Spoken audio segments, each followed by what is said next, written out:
अगली शंका है, सत्साई भगत जी, पूर्ण परमात्मा सतगुरु रामपाल जी भगवान की जय हो। मेरी बहन ने मेरे से पहले नाम उपदेश लिया था, लेकिन उन्होंने कुछ दिन भक्ति करके छोड़ दी। यदि उस बहन के घर जाना पड़ जाए तो भोजन कर सकता हूं या नहीं?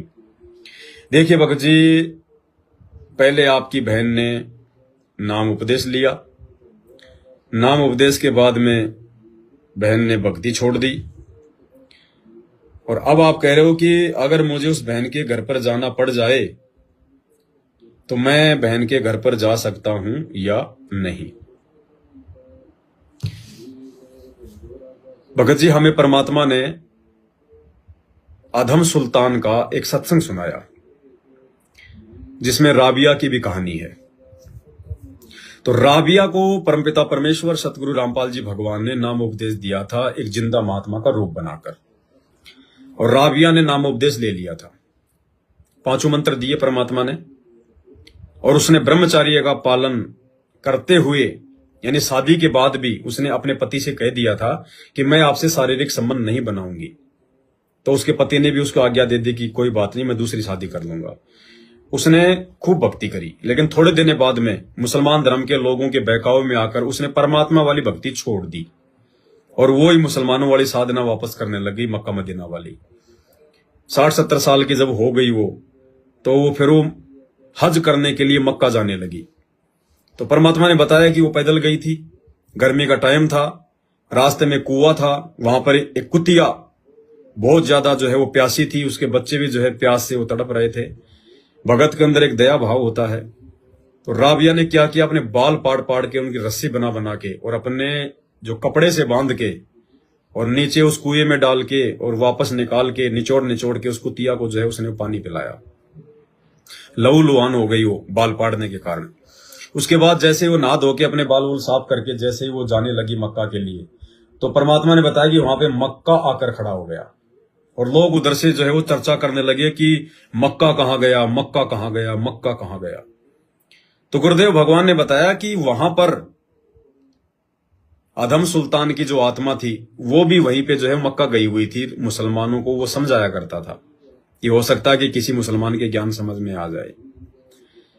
तो परमात्मा ने हमें हिसार जेल से जो ये सत्संग आ रहे हैं, हिसार जेल से जो सत्संग आ रहे हैं, उसी में परमात्मा ने एपिसोड नंबर 16 में इस बात का जो है वो जिक्र किया है।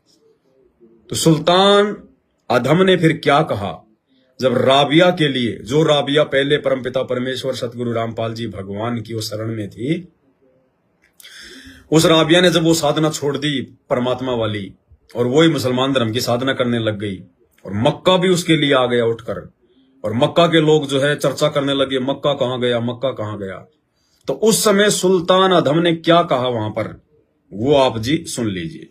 मक्का के लिए चलने लगी, वो मंदिर उठ के मक्का कुएं के साथ आकर खड़ा हो गया। लड़की ने तो जाना ही मक्का में था, एकदम प्रवेश कर गई।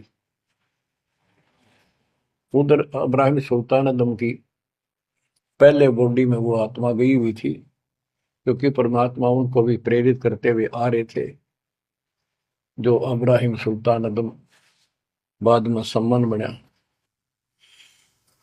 तो जिनको ये ज्ञान हो जाता था वो अपने धार्मिक मेलों में जरूर जाते थे औरों को समझाने के लिए। तो इब्राहिम सुल्तान अदम वाली आत्मा वहां गई हुई थी, लोगों में चर्चा हुई, वे मक्का गया कहाँ, हद होगी, मंदिर ही नहीं है यहाँ पर। तब इब्राहिम सुल्तान अदम कहता है, गरीबदास जी बताते हैं, सुल्तान अदम मक्के गया, मक्का नहीं मकान, गया रांड के लेन को यूं कहे अदम सुल्तान। लोग बोले रे क्या बोल रहा था, फिर इतने में वो मक्का वापस आ जाता है, और उसमें से राबिया निकली। राबिया देखी, लोग भाग कर प्रवेश किया, देखा तो एक राबिया ने एक लड़की, उसने अपना परिचय दिया। पूरे मुसलमान समाज में ये बात फैल गई, चर्चा का विषय बना कि भक्ति हो तो राबी जैसी, भक्ति हो तो राबी जैसी, जिसके लिए मक्का उड़कर चला गया जहाज के समान, एयरप्लेन के समान। तो वह हज के लिए गए हुए व्यक्ति इब्राहिम सुल्तान से बोले अरे भले आदमी, तो एक देवी को क्या कह रहा था गयारंड के लेने को? नो कह तुम सुल्तान एक निकम्मी आत्मा को यो मक्का लेने गया है। तेरा तो भाई दिमाग खराब हो गया। इसी देवी के बारे में ऐसे शब्द बोले तुझे पाप लगेगा, दोजख में जाएगा। तब उसने उनको बताया ये कभी आत्मा इसके लिए आए थे, इसको वहां मिले थे ऐसे ऐसे, और इसने वो सत भक्ति छोड़ दी। क्योंकि परमात्मा साधु रूप में कहीं प्रकट हो जाते हैं, ये उनका एक नियम है, अच्छी आत्माओं को मिलते रहते हैं। तो उस अब्राहिम सुल्तान वाली आत्मा को बताया था कि ऐसे एक राबी नाम की बेटी है, उसको भी मैंने ज्ञान दिया, पर नालायक ने वह भक्ति छोड़ दी दुख पाव में। तो उसने बताया कि इसको सत भक्ति मिली थी, डरे डोना ही है या उस पिछली साधना के कारण ये सब कुछ हो रहा है। परंतु उन लोगों के अवन में कहाँ समाने वाली थी अब बात, तो अक्षरों में। तो क्या बताया गुरुदेव भगवान ने? अधम सुल्तान ने उस राबिया को रांड की संज्ञा दी। रांड, निकम्मी आत्मा। क्यों? अधम सुल्तान ने कहा कि इसको पूर्ण परमात्मा मिले थे जिंदा महात्मा के रूप में, इसको सत्य भक्ति दी थी, लेकिन इसने वो सत्य भक्ति छोड़ दी और वापस मुसलमान धर्म की वो ही घिसी पीटी साधना करने लग गई, जो कि 84 वाली है। इसलिए मैंने इसको रांड कहा, निकम्मी कहा।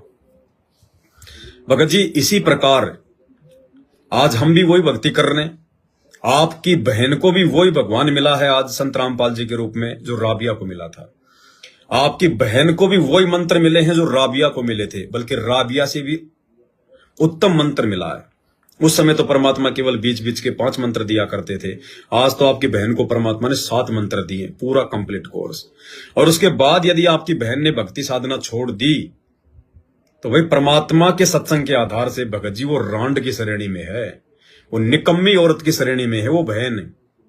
क्योंकि यहां कोई किसी की बहन, कोई किसी की मां नहीं है। ये तो परमात्मा ने हमें समझा दिया ज्ञान आधार से। 4 दिन के रिश्ते नाते हैं ये। ना जाने हम कितनी बार उसके भाई बन लिए, कितनी बार उसके बाप बन लिए, कितनी बार यही आत्मा हमारी बहन बन चुकी है, हमारी ये जो अमल की स्त्री बन चुकी है। तो सत भक्ति लेने के बाद में चाहे मां भक्ति छोड़े, चाहे बहन भक्ति छोड़े, भगत जी परमेश्वर के ज्ञान आधार से वो रांड की श्रेणी में है, वो निकम्मी औरत की श्रेणी में है। और ऐसी निकम्मी औरतों के घर पे खाना खाना भगत जी क्या उचित है, क्या उचित नहीं है, आपको अच्छे से पता है। वो तो परमात्मा की सबसे बड़ी दोषी है, वो तो परमात्मा की द्रोही है। अरे भगवान मिल गया, इस भगवान की प्राप्ति के लिए तो ऋषि मुनियों ने अपना शरीर गाड़ दिया, लोगों ने अपने घर परिवार छोड़ दिए, हजारों हजारों लाखों लाखों वर्ष लोगों ने घोर तपस्याएं की, भगवान को देख भी नहीं पाए। और आज वही भगवान साक्षात धरती पर संत रामपाल जी के रूप में हमारे समक्ष प्रकट है, हमें सत भक्ति दे रहा है, सतलोक ले जाने के लिए आया है। और इतना सब कुछ ज्ञान लेने के बाद, शिक्षा लेने के बाद, पिछली पीढ़ी में जन्म लेने के बाद भी यदि हम उनकी भक्ति को छोड़ रहे हैं तो भगत जी रांड की श्रेणी में है, रांड की श्रेणी में है। आप उसको अपनी बहन ना समझना भगत जी, परमात्मा के ज्ञान आधार से बता रहा हूं। मैंने आपको गुरु जी का सत्संग सुनाया है, मैं अपनी तरफ से कुछ नहीं कर रहा। कहीं सोचो ये पवन दास क्या बोल रहा है।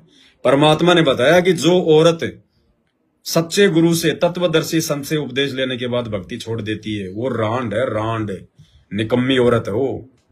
तो भाई भगत जी, वो चाहे आपकी बहन हो, चाहे कोई आपकी माँ हो, चाहे मेरी माँ हो, कल को भक्ति लेने के बाद छोड़ देगी तो भाई वो रांड की श्रेणी में है, निकम्मी औरत की श्रेणी में है। वो जिसको मोक्ष मार्ग मिल गया फिर भी 84 लाख योनि में जाने की जो है वो तैयारी कर रही है, उससे बड़ी मंद बुद्धि महामूर्ख निकम्मी औरत और कौन होगी। तो भाई ऐसी निकम्मी औरतों के घर पर ना तो जाना है, ना भगत जी हमने भोजन खाना है। क्या जाना हमने? जो हमारे भगवान की नहीं हो सकी, जो हमारे भगवान के वचनों पे नहीं चल सकी, उसके घर पे हमने क्या जाना? ना हमने उसके घर का कोई पानी पीना, कुछ नहीं करना भगत जी। आवश्यकता होगी तो आपकी बहन आपके घर पे आ जाएगी। भाई आपको ऐसी क्या जरूरत पड़ी आपकी बहन के घर पे जाने की? आपको कोई प्यार उमड़ रहा है क्या? मोह ममता कोई उमड़ रही है क्या? बहन को देखे बिना आपसे रहा नहीं जाता क्या? फिर ज्ञान क्या फिर आपको? हाँ, कोई विशेष काम है, कोई जरूरी काम है, अपना काम करो, रहो, अपनी पानी की बोतल साथ लेके जाओ, खाना खा के जाओ, शाम को आके खाओ, कोई दिक्कत नहीं है। लेकिन हमने ऐसे निकम्मों के घरों पर जिन्होंने भक्ति लेकर छोड़ दी, गुरुदेव ने जिसको रांड की श्रेणी में लिया है, भगत जी उनके घर का हमने पानी भी नहीं पीना है, पानी भी, और जाना भी बिल्कुल बंद कर दो ताकि उनको एहसास हो, उनको महसूस हो इस बात का कि हमने कितनी बड़ी गलती करी है, कितनी बड़ी हमने जो है ये गलती की है। तो समाधान आपका परमात्मा ने ही सत्संग में जो है वो बताया हुआ है, दास ने आपको सत्संग जो है वो सुना दिया है।